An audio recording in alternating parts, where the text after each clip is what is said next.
Just let him die, baby. We can finally be together. They thought he was gone.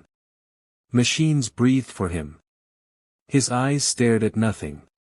The ruthless Korean Mafia boss who'd ruled Atlanta's underworld now lay silent, broken, powerless. But behind those vacant eyes, Kwon Jae-sung was listening. His body lay motionless on the hospital bed when his girlfriend leaned close enough to whisper what she believed would never be heard. Her voice was soft, sweet, and deadly.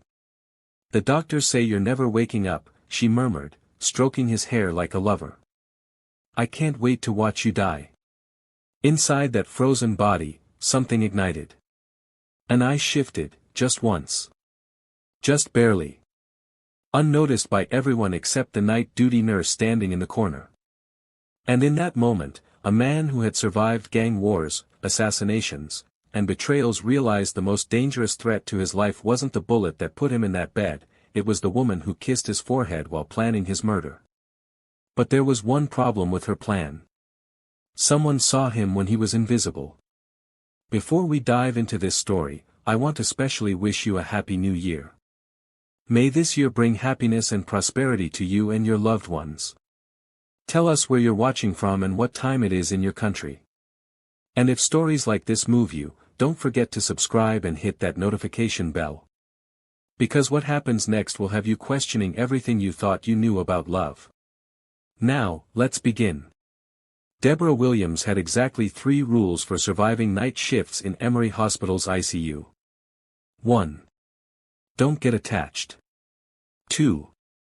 Don't ask questions about the gunshot wounds, and most importantly, don't make eye contact with the families of Atlanta's businessmen, who arrived with more security than the president. But tonight, she was about to break all 3. Room 1847, charge nurse Patricia said, sliding the chart across the station desk like it was contaminated.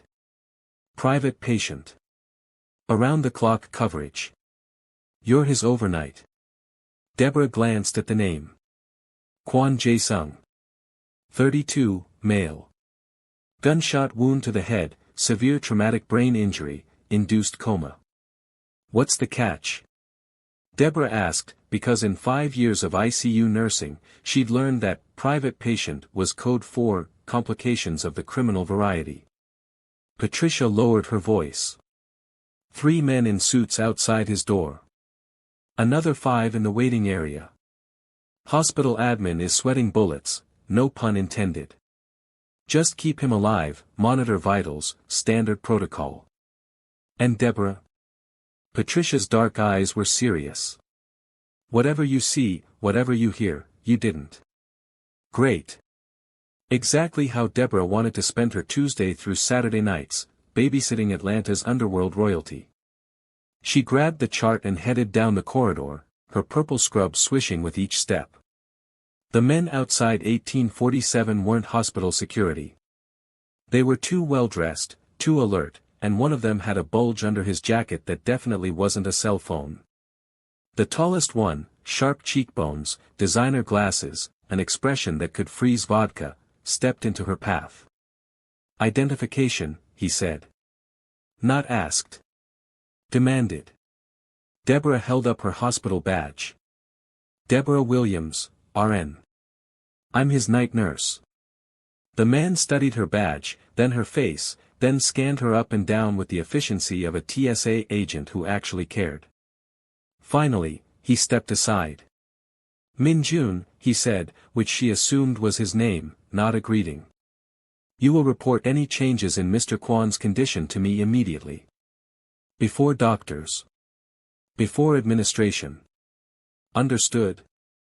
I report to my charge nurse and the attending physician, Deborah said firmly, because she didn't care how many guns these people had, she had a nursing license to protect. But I'll keep you informed as I'm able, within HIPAA guidelines. Min Jun's jaw tightened, but something that might have been respect flickered in his eyes. His voice caught, almost imperceptibly. He's like my brother. Please take care of him. And just like that, the scary gangster became human.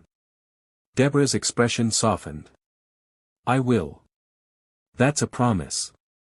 She pushed open the door to 1847. The room was dim, monitors beeping in their rhythmic symphony of life.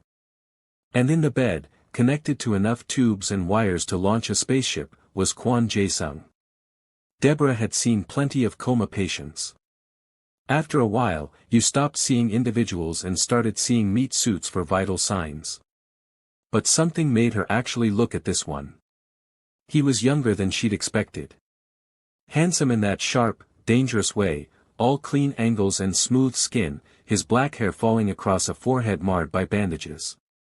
Even unconscious and broken, he had a presence. Like a sword that was still lethal even when sheathed. "Well, Mr. Kwon," Deborah said, beginning her assessment. She always talked to her coma patients. The research said it might help, the reality was it kept her sane during 12-hour nights. "I'm Deborah, and I'll be your cruise director through this unconscious vacation you're taking. Let's see what we're working with here." She checked his pupils, sluggish but reactive. "Good."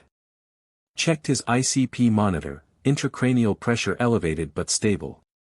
His ventilator settings, his 4 lines, his catheter output. Everything was holding steady. Then she noticed his eyes. They were open, well, partially. Most coma patients' eyes stayed closed or rolled back. But Jae-sung's were slightly open, staring straight ahead with an intensity that made her skin prickle. Reflexive, she muttered to herself, waving her hand across his field of vision. No tracking. No response. Just that same fixed stare. She made notes in his chart, checked the overnight orders, turn every 2 hours, passive range of motion exercises, standard neuro checks, and settled into the chair beside his bed. This was going to be a long night. At 11 p.m., the door opened. Deborah looked up from her phone. She'd been reading an article about locked-in syndrome, which she found infinitely more interesting than celebrity gossip, to see a woman who looked like she'd stepped out of an Instagram filter. Correction, a woman who had stepped out of Instagram. Literally. Deborah recognized her, Destiny Lux, some influencer with 2 million followers who posted pictures of her luxury lifestyle and designer everything. Destiny was stunning, mixed race, long honey blonde hair, curves in all the places fashion demanded, and tear-stained makeup that somehow made her more beautiful. She was wearing Louboutins to a hospital. Who wore Louboutins to a hospital? "Oh my God," Destiny breathed, rushing to Jae-sung's bedside. "Baby. Baby, I'm here." Deborah stood, giving the woman space. "Are you family?" "I'm his girlfriend," Destiny said, taking Jae-sung's hand. Her $300 manicure gleamed under the fluorescent lights. "We've been together for 2 years.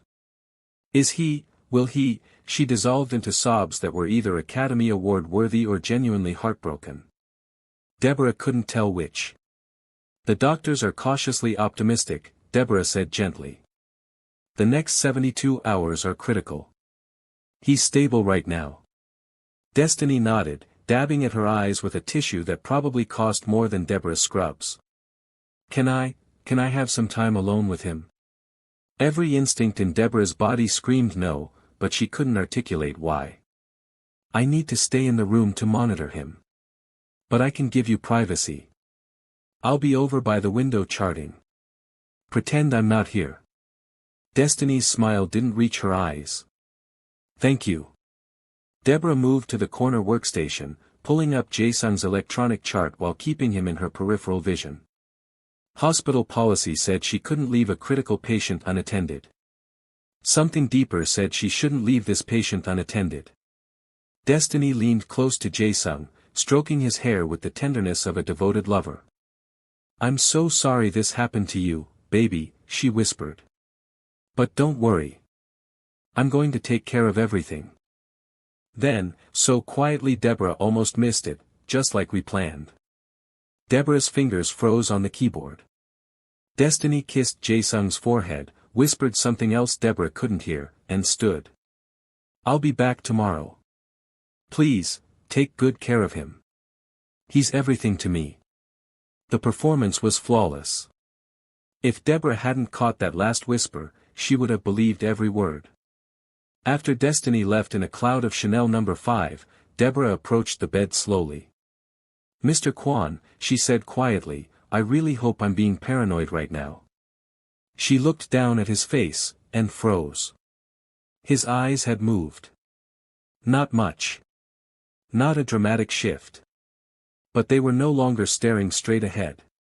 They had angled, ever so slightly, toward where she stood. Deborah's heart began to pound.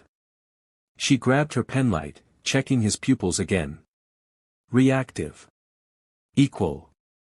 She tested his corneal reflex. Present. She checked his chart. The MRI from this morning showed massive trauma to the motor cortex but the cognitive centers. "Oh my God," Deborah breathed. She pulled out her phone, searching medical databases with shaking fingers. Locked-in syndrome. Rare. Usually caused by stroke or trauma to the brainstem. Patients were fully conscious, fully aware, but completely paralyzed except for eye movements. "Mr. Kwan," Deborah said, positioning herself directly in his line of sight. "If you can hear me, if you can understand me, look up." Nothing. Of course nothing. She was being ridiculous. Grief-addled girlfriends whispered weird things.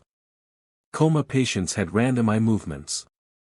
She was seeing patterns where none existed. She turned to walk away. And in the reflection of the dark window, she saw it. His eyes had moved up. Deborah didn't sleep that night. After her shift ended at 7 a.m., she went home to her tiny apartment in Decatur, showered, ate leftover jollof rice without tasting it, and pulled up every article, every case study, every research paper on locked-in syndrome she could find. The statistics were grim. Most cases weren't diagnosed for weeks or even months because nobody thought to look for it. Patients were trapped in their own bodies, fully conscious, experiencing every moment, while the world treated them like vegetables. If Jae-sung had locked-in syndrome, he'd heard everything. His girlfriend's weird whisper. The doctors discussing his prognosis like he wasn't there. Everything. But Deborah had to be sure. One eye movement could be coincidence. She needed more evidence. Her phone buzzed. A text from her best friend and fellow nurse, Chioma. "Chioma, girl, you got assigned to the Korean mob boss."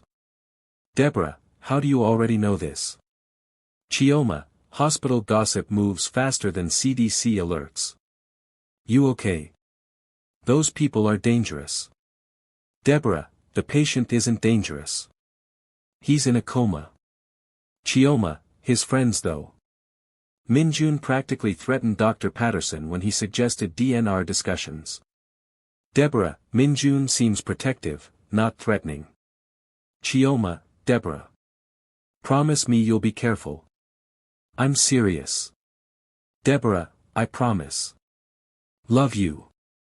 "Chioma, love you too." "Dinner Sunday?" "Deborah, if I survive." Deborah set down her phone and stared at her ceiling. Chioma was right, this was dangerous territory. The smart thing would be to do her job, keep her head down, and not get involved in whatever gangster drama was unfolding. But if Jae-sung was locked in, if he was trapped and aware and nobody else had noticed. "Damn it," Deborah muttered.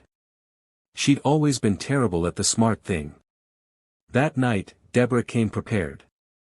She arrived at 6:45 p.m., 15 minutes early.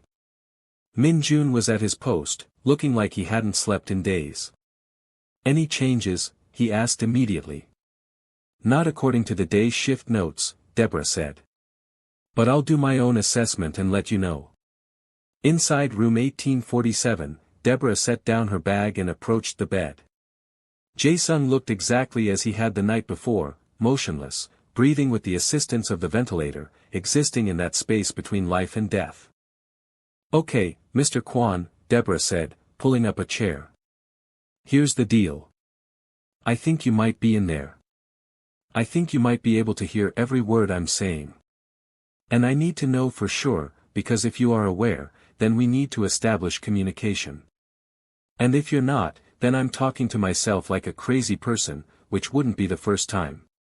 She opened her notebook, old school paper and pen, nothing that went into the digital medical record. I'm going to test a few things. Simple commands. If you can do them, we'll know. If you can't, then I owe you an apology for the false hope, even though you wouldn't know I'd hoped in the first place, which is its own kind of sad. She positioned herself in his direct line of sight. Look up if you can hear me. His eyes moved up. Deborah's breath caught. Look down. Down. Look toward the window. His eyes tracked left, toward the window. Holy shit, Deborah whispered. You're in there. You're really in there. For a long moment, she just stared at him, the magnitude of the discovery crashing over her. This man, this dangerous, criminal man, was trapped in his own body, fully conscious, and the only person who knew was a night shift nurse who'd stumbled onto it by accident.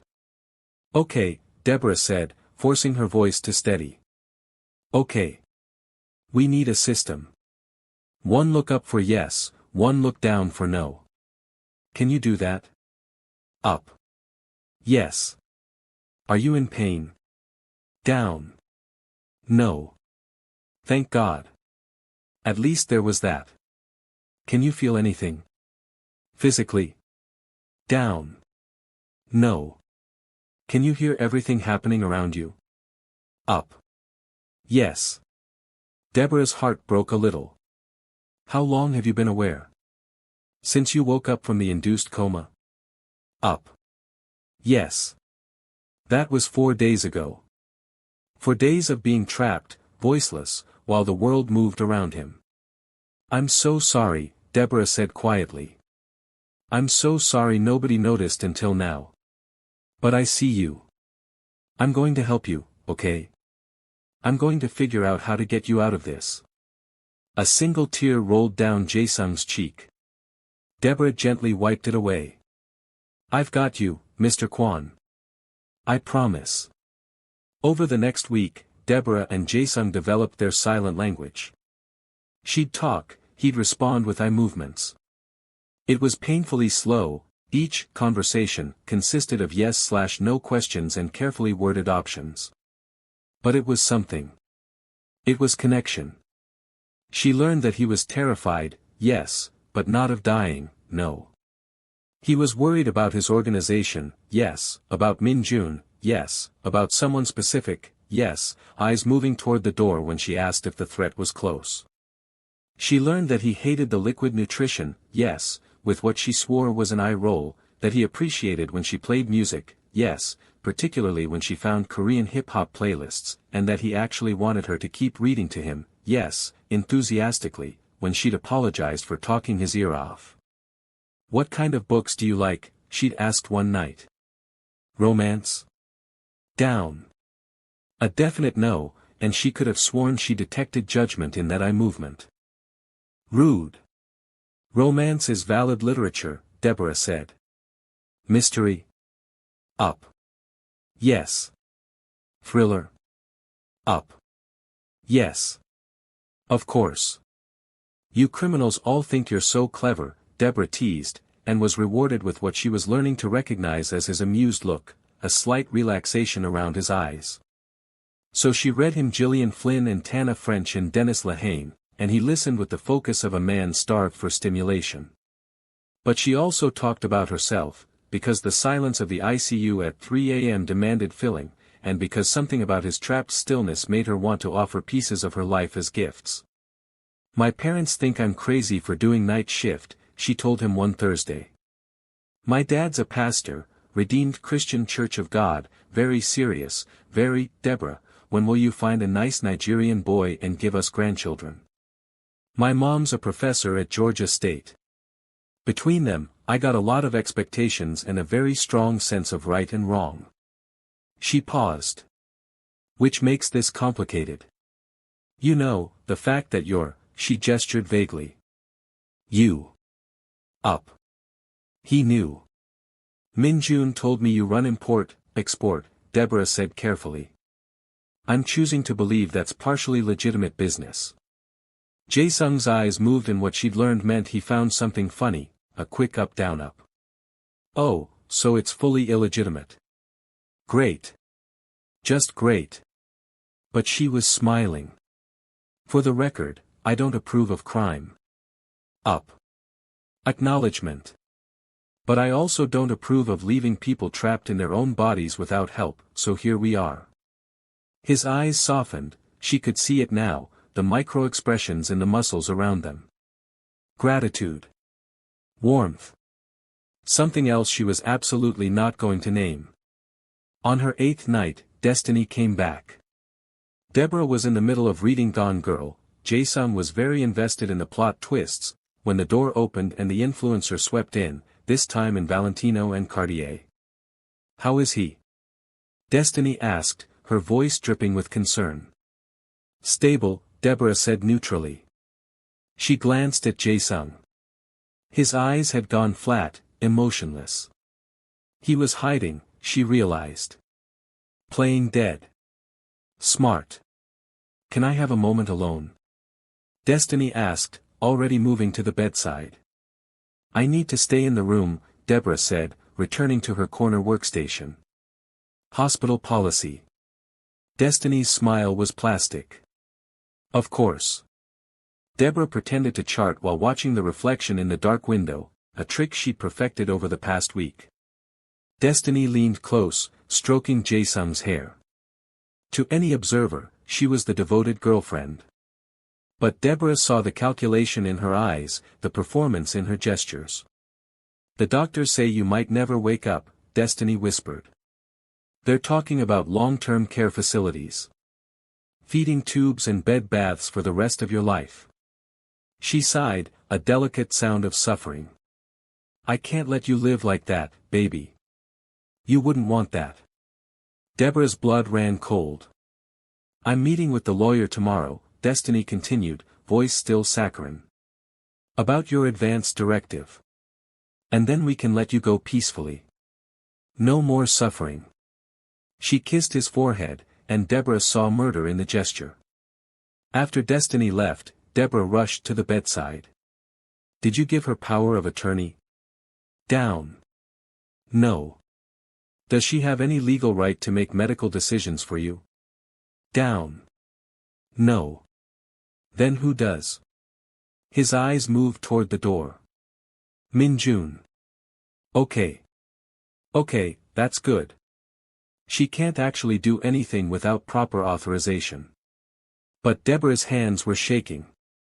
Jae-sung, she's going to try to kill you. You know that, right? Up. Yes. Do you know why? Up. Yes. He looked toward the door again, then back to her, and she understood. There was more to this. Conspiracy. Betrayal. Is someone helping her? Someone in your organization? Up. Yes. Someone you trusted? Up. His eyes closed briefly, and Deborah recognized the expression. Pain. Emotional pain. I won't let her hurt you, Deborah said fiercely. I don't care who she is or what she's planning. You're my patient, and I protect my patients. His eyes met hers, and in them she saw something that made her breath catch. Trust. Complete, absolute trust. When had she become someone a mafia boss could trust? When had she started caring so much about keeping him safe? Are you hooked yet? Because trust me, it's about to get so much more intense. If you're loving this story, smash that like button and drop a comment telling me what you think Destiny's planning, and whether Deborah should run far away from this gorgeous, dangerous, completely paralyzed mob boss, or if you're shipping them as hard as I am. Stick around, because the next part is where everything goes absolutely crazy. Deborah started documenting everything. Every visit from Destiny, 5 in 2 weeks, each one dripping with false devotion. Every conversation she could overhear. Every irregularity in Jae-sung's chart, and there were irregularities. His potassium levels fluctuating without explanation. A note from a day shift nurse about finding his 4-line disconnected. Small things. Things that could be accidents. Or things that could be murder attempts. I'm going to sound insane, Deborah told Dr. Chioma Nwachukwu, her mentor and the head of neurology, over coffee in the hospital cafeteria. But I need you to hear me out. Chioma, brilliant, no nonsense, with the kind of reputation that made other doctors actually listen, stirred her coffee. I've known you for 5 years, Deborah. You don't do insane. Talk to me. I think Kwon Jae-sung has locked-in syndrome. Chioma's eyebrows shot up. The coma patient in 1847? What makes you think that? Deborah pulled out her phone, showing Chioma the videos she'd recorded, with Jae-sung's permission, yes, enthusiastically. In each one, he responded to commands with deliberate eye movements. Chioma watched, her expression shifting from skepticism to shock to clinical fascination. My God! How long have you known? 2 weeks. I've been testing him every night, making sure it's consistent. It is. He's fully conscious, fully cognitive. He's just trapped. We need to inform his medical team immediately. This changes everything, his prognosis, his treatment plan, his autonomy. And it makes him a target, Deborah interrupted. Dr. Nwachukwu, someone is trying to kill him. His girlfriend keeps talking about pulling life support, and there have been incidents, unexplained changes in his labs, disconnected lines. If people know he's aware, if they know he can communicate. She didn't have to finish. Chioma was already connecting the dots. If he can communicate, he can identify his enemies, Chioma said slowly. He can give orders. He can maintain control of his organization. She looked at Deborah with something like awe. You've been protecting him. I've been doing my job, Deborah said, but her voice wavered. I'm supposed to be his nurse, not his bodyguard. But I can't let someone murder him in his hospital bed. That's not medicine. That's execution. Chioma was quiet for a long moment. You know what he is, right? What he does. I know. The rumors say he's responsible for at least a dozen murders. That his organization runs drugs, weapons, human trafficking. I know, Deborah said again, more forcefully. I know who he is. What he is. But he's also a human being who's trapped and terrified and being betrayed by the people he trusted. And maybe I can't fix his soul, but I can damn well keep him alive long enough to have a chance at redemption. Chioma studied her. Or you've fallen for him. That's ridiculous. He can't even talk. Deborah. Deborah slumped. I don't know what I feel. But it doesn't matter. What matters is that he deserves medical care, not murder. Will you help me? Chioma smiled. I didn't become a doctor to let patients die on my watch. Yes. I'll help you.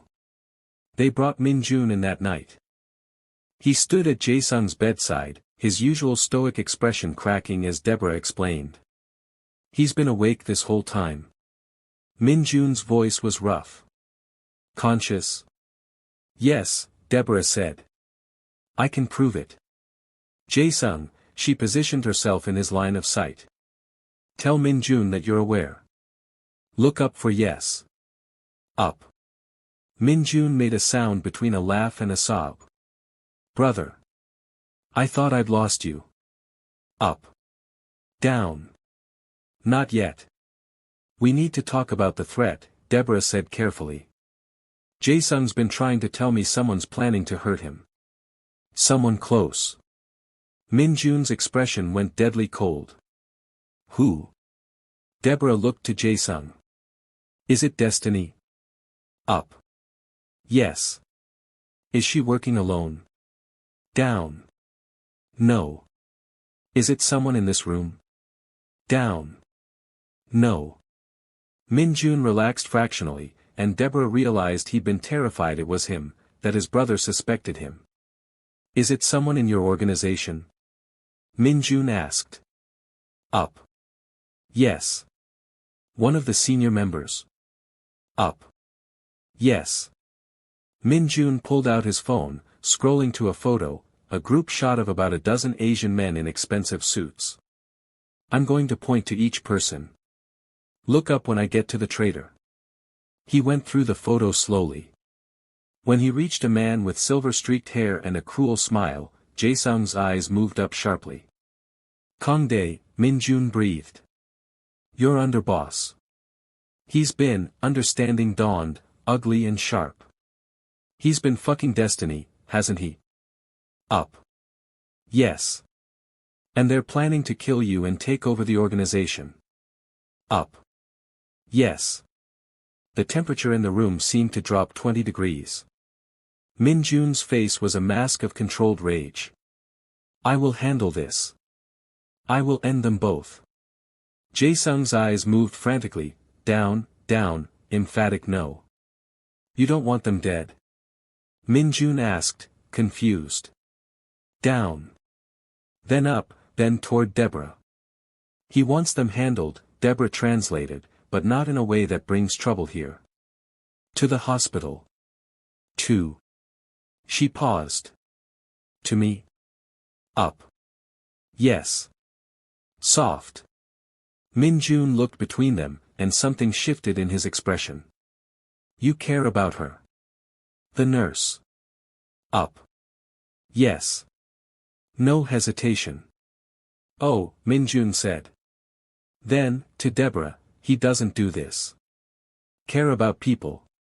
Just so you know what that means. Deborah's heart was doing complicated things in her chest. I care about him too. As my patient. Both men, one paralyzed, one perfectly mobile, gave her the same look. Yeah, right. Can we focus on the murder plot? Deborah said, flustered. Destiny's been talking about advanced directives and pulling life support. She doesn't have legal authority, but if she's desperate enough, she might try something more direct, Min Jun finished. I'll increase security.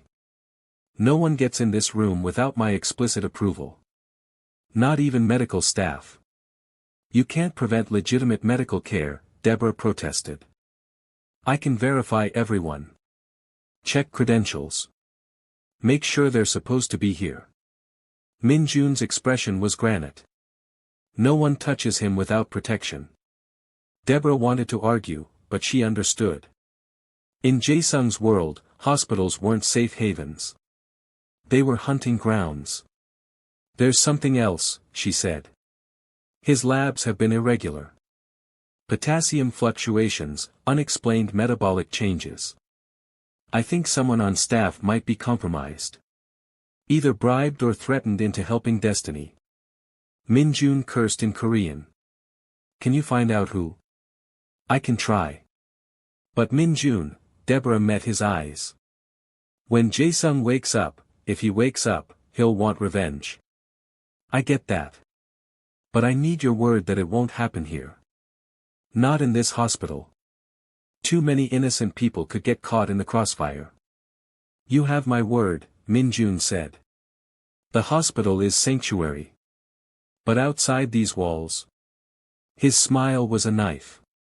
Outside, we handle things our way. It wasn't comfort. But it was the best she'd get. It happened on a Wednesday. Deborah was 3 hours into her shift, reading Jae-sung the climax of The Silent Patient. He was very invested in the twist, when the door opened. A nurse walked in, young, blonde, wearing scrubs and a hospital badge that said, Emily Chen, RN. I'm here to administer Mr. Kwan's medications, she said, holding up a syringe. Deborah stood immediately. I'm his primary nurse. I handle all medication administration. It's a special order from Dr. Patterson, Emily said, but her smile was wrong. Too tight. Too nervous. Pain management protocol. Mr. Kwan isn't on pain medication, Deborah said slowly. And I don't have any new orders in his chart. Emily's hand tightened on the syringe. I must have the wrong room. She turned to leave, but Deborah was already at the door, blocking it. Min-jun. The door burst open. Min-jun took one look at the syringe in Emily's hand and moved with terrifying speed, disarming her and pinning her against the wall in seconds. "Who sent you?" he demanded. "I don't, I'm just a nurse." "You're not Emily Chen. I vetted every staff member on this floor. Emily Chen is 56 years old and Korean." "Try again." The woman's facade cracked. "They said it would be easy. Just one injection." "He's already dying, what's the difference?" "What's in the syringe?" Deborah demanded. "I don't know. They just said it would be fast, painless." Deborah grabbed the syringe from Min-jun's hand and examined it. Clear liquid. No label. She took it to the corner and drew a tiny amount into a test strip. Potassium chloride. Massive dose. "This would have stopped his heart in seconds," Deborah said, her voice shaking with fury. "Who hired you?" "A woman," the fake nurse sobbed. "Blonde. Beautiful. She paid me $10,000. Said her boyfriend was suffering, that she wanted to end it mercifully." Destiny, Deborah and Min-jun said simultaneously. Min-jun made a call, speaking rapid Korean. 2 more men appeared within minutes, taking the would-be assassin away to places Deborah decided she didn't want to know about. After they left, Deborah sank into the chair beside Jae-sung's bed, adrenaline making her shake. "That was close," she whispered. "Too close." Jae-sung's eyes were on her, intense and focused. "Are you okay?" she asked. "Up." "Yes." Then his eyes moved to her, questioning. "Am I okay?" She laughed, a little hysterical. "I just stopped a murder. In my hospital. During my shift. This is so far outside my job description." His eyes moved down, toward her hand. Deborah looked down. Her hand was resting on the bed rail, inches from his. Slowly, carefully, she moved it to cover his. "I know you can't feel this," she said quietly. "But I need to, I need the contact. To remember you're real. That I'm protecting a real person, not just a principle." His eyes were so warm, so full of things he couldn't say. "When you wake up," Deborah said, "and you will wake up, I'm choosing to believe that, you're going to go back to your world. The crime and the violence and all of it. And I'm going to go back to mine. Normal nurse life. Maybe finally join that book club my mom keeps mentioning." Down. A clear no. "No." Deborah raised an eyebrow. "You don't want me to join a book club?" Rude. His eyes did the amused thing again, then moved with deliberate intent, from her face to their joined hands and back. "Oh," Deborah breathed. "You mean no, we won't just go back to our separate worlds?" Up. "Yes." Emphatic. "Jae-sung, I'm a nurse. You're a crime lord. That's not exactly a match made in heaven." His eyes held hers, and she saw everything he couldn't say. "I don't care. I want you anyway. You saw me when I was invisible." "We'll talk about this when you can actually talk," Deborah said, but she was smiling. "When you can argue with me and tell me I'm being ridiculous, Anne." The door burst open. Destiny stood there, Min-jun attempting to hold her back. "Let me see him," she was shouting. "I have a right." "You have no rights here," Min-jun said coldly. But Destiny had already seen them. Deborah, holding Jae-sung's hand. The intimacy of it. The tenderness. "What the hell is this?" Destiny demanded. Are you involved with my boyfriend? He's in a fucking coma." "I'm his nurse," Deborah said, standing. She didn't let go of Jae-sung's hand. "And you need to leave." "I need to leave. I'm his girlfriend." "You're the woman who just hired someone to murder him," Deborah said flatly. The room went silent. Destiny's face cycled through expressions: shock, fear, calculation, before settling on indignant rage. That's insane. I would never. I love him. You love his money, Min-jun said. And you love Kang-dae. We know everything, Destiny. The affair. The plan to take over the organization. The advance directive forgery you were planning. You can't prove any of that. We have the woman you hired, Min-jun said. She's singing like a canary. It's over. Destiny's mask finally cracked, revealing the calculating predator underneath. He's as good as dead anyway. The doctors said he'll never wake up. I was just speeding up the inevitable. Get out, Deborah said. Before I call security and have you arrested for attempted murder. You think you can protect him? Destiny laughed, shrill and mocking. You're nobody. A nurse. When Kang-dae finds out about this, when the organization finds out Jae-sung is a vegetable. I'm not a vegetable. Everyone froze. The voice was rough, barely a whisper, distorted by weeks of intubation. But it was a voice. Jae-sung's voice. Deborah spun to the bed. Jae-sung's eyes were fully open, focused, burning with consciousness. His right hand, the one Deborah had been holding, twitched. Moved. Slowly, painfully, closed around her fingers. Oh my God, Deborah breathed. You're moving. Locked-in syndrome, Jae-sung rasped. Recovery protocol. Dr. Nwachukwu's experimental treatment. Each word was an effort, but his eyes were alive. Been working for days. Didn't want to reveal until you knew who the traitors were, Min-jun finished, and he was grinning like a wolf. You magnificent bastard. Destiny had gone white. No. No, you can't, you shouldn't.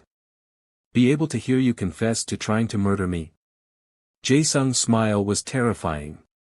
Shouldn't be able to identify Kang-dae as your co-conspirator. Shouldn't be able to. His hand moved to the call button, pressing it. Call security. This is a setup, Destiny said desperately. You set me up. You set yourself up, Jae-sung said. I just let you. Hospital security arrived, then Atlanta PD. In the chaos of statements and arrests and Destiny screaming about lawyers, Jae-sung's hand never left Deborah's. 3 weeks later, Jae-sung was in a private recovery suite, still weak but improving daily. Dr. Nwachukwu's experimental therapy, a combination of neural stimulation and aggressive physical therapy, was working. He could move his hands, turn his head, speak in short sentences. Full recovery would take months, maybe years. But he was recovering. And Deborah was still his night nurse, though now the job involved less life-saving and more arguing about physical therapy. You're pushing too hard, she scolded, watching him struggle through hand exercises. You need to rest. Need to get strong, Jae-sung said. His voice was getting clearer each day. Have things to handle. Revenge things. His smile was dark. Justice things. There's a difference. Sometimes. Destiny was in jail, held without bail on attempted murder charges.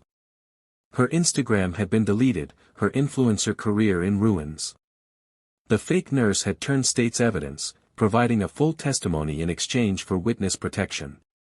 But Kang-dae was still out there. Still running parts of Jae-sung's organization, still dangerous. Min-jun will handle it, Deborah said, adjusting Jae-sung's pillows. You need to focus on healing. He's my underboss. My responsibility. He tried to kill you. That releases you from responsibility. Jae-sung caught her hand, his grip was getting stronger.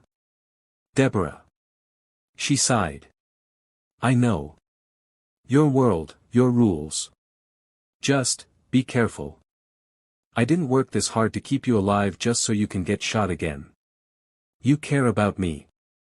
You're my patient. I care about all my patients. Liar. Deborah sat on the edge of his bed, completely against protocol, but protocol had gone out the window somewhere around the assassination attempt. Fine. Yes. I care about you. Specifically. As a person. A criminal person. A person who was vulnerable and trapped and trusted me to help him. A person who makes me laugh with eye movements. A person who cried during the ending of The Silent Patient even though you'd already figured out the twist. It was emotional, Jae-sung protested. You're emotional. Under all that terrifying mob boss exterior, you're a softie. His eyes narrowed. Take that back. Make me. He tugged her hand, pulling her closer. The movement was weak, trembling, but determined.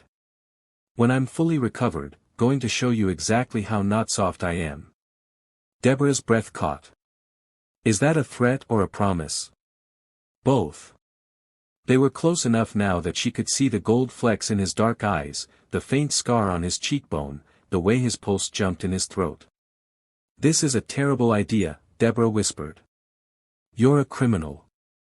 I'm a nurse. We live in completely different worlds. You saved my life. That's my job. You saw me when I was invisible. You talked to me like a person when everyone else treated me like furniture. You read me books and played me music and fought off an assassin. His hand came up, trembling, to touch her cheek. You made me want to live. Jae-sung. I know what I am. What I do. I'm not going to pretend to be a good man. His eyes were fierce. But I could be good to you. For you. If you'd let me. Deborah's heart was pounding so hard she was sure he could hear it. I don't date patients. I'm being discharged next week. I don't date criminals. I could, diversify. More legitimate businesses. I don't date people who solve problems with murder. I'll use strongly worded letters instead. She laughed despite herself. You're ridiculous. I'm serious. And he was. She could see it in every line of his face. I know it's complicated. I know there are obstacles. But Deborah, his voice went soft. I've been dead to the world for weeks. You brought me back. Not just to life. To feeling. To wanting something beyond power and revenge and control. What do you want? Deborah whispered. You. If you'll have me. She should say no. Should walk away from this dangerous, impossible man and his dangerous, impossible world. Instead, she kissed him. It was soft, careful, he was still fragile, still healing. But his hand tightened on her cheek, and his mouth was warm, and the monitors beside the bed started beeping faster with his elevated heart rate. Deborah pulled back, smiling. You need to calm down before your blood pressure spikes. Not possible when you kiss me like that. Then I'll have to stop kissing you. His eyes flashed. Also not possible. Demanding, aren't you? You have no idea. 6 months later. The restaurant was exclusive, expensive, and required a reservation made 6 months in advance, unless you were Kwon Jae-sung, in which case the owner personally escorted you to the best table. I still think this is too fancy, Deborah said, smoothing down her dress. Jae-sung had sent it to her, Stella McCartney, gorgeous, probably cost more than her monthly rent. You deserve fancy, Jae-sung said. He was fully recovered now, moving with the deadly grace that had made him feared in Atlanta's underworld. But when he looked at her, he was soft. Just for her. My parents are going to lose their minds when they meet you, Deborah said. Already met them. What? Jae-sung smiled. Last week. Went to your father's church. Made a donation to the building fund. Deborah stared. You went to my father's church. You, a crime lord, went to a Pentecostal service. I'm diversifying. Exploring spirituality. You're trying to win over my dad. Is it working? He called me last week to tell me about the nice young Korean man with excellent manners who's clearly been raised well. So yes, it's working, you manipulative. He kissed her, right there in the fancy restaurant, and she forgot what she was saying. I love you, Jae-sung said when he pulled back. In case that wasn't clear. You've literally never said it before. I'm saying it now. I love you. You're the best thing that's ever happened to me, including making my first million. Illegally. Mostly illegally, he corrected. I've gone 30% legitimate. Min Jun's handling the transition. What happened to Kangdae? Deborah asked, even though she wasn't sure she wanted to know. Jae-sung's expression went cold. He's no longer a problem. Did you? Strongly worded letter. Very strong. He understood the message. Jae-sung. He's alive. Retired. Living in South Korea with a healthy fear of returning to Atlanta. His expression softened. I promised you I'd be better. I'm trying. And he was. Deborah could see it, the way he'd stepped back from the most violent aspects of his organization, the way he'd invested in legitimate businesses, the way he'd set up scholarships for Korean American students in Atlanta. He was still dangerous. Still commanded loyalty through a mixture of respect and fear. Still had men who would kill on his order. But he was also the man who brought her coffee during her night shifts, who'd read every book on her favorites list so they could discuss them, who'd learn to make jollof rice from a YouTube video because he wanted to cook for her. I love you too, Deborah said. Even though you're complicated and dangerous and probably going to give me a heart attack one day. I'll make sure you have the best cardiologist. That's not reassuring. I'll protect you from everything. Including myself. Now that, Deborah said, is a promise I'll hold you to. He took her hand, and she saw the future in his eyes, complicated, unconventional, probably involving way more criminal activity than she was comfortable with. But also love. Real, fierce, surprising love. The kind of love that saw you when you were invisible. The kind that fought off assassins and read Pride and Prejudice at 3 a.m. and promised to be better even when better was hard. What are you thinking? Jae-sung asked. Deborah smiled. That I should write a book about this. How I fell in love with a mafia boss while he was in a coma, a nurse's tale. Catchy title. It would be a bestseller. Write it, Jae-sung said. I'll buy out the first printing and distribute it to every hospital in Atlanta. Let them know that their nurses are heroes. You're ridiculous. You love it. And God help her, she did. So there you have it, the story of Deborah and Jae-sung, the nurse and the mafia boss, and the most unconventional love story to ever come out of an ICU. If this enjoyed this story, do me a favor and hit that like button. Let's get it to 1K likes because this story deserves it. Subscribe if you haven't already, because I post stories like this every single day, mafia romances, forbidden love, plot twists that'll wreck you in the best way. Drop a comment and tell me, would you risk it all for a love like this? Would you fall for someone dangerous if they showed you their vulnerable side? And what story should I tell next, because I've got a whole list and I want to know what you're craving. Thank you so much for watching. If you made it this far, you're the real MVP. I'll see you in the next story.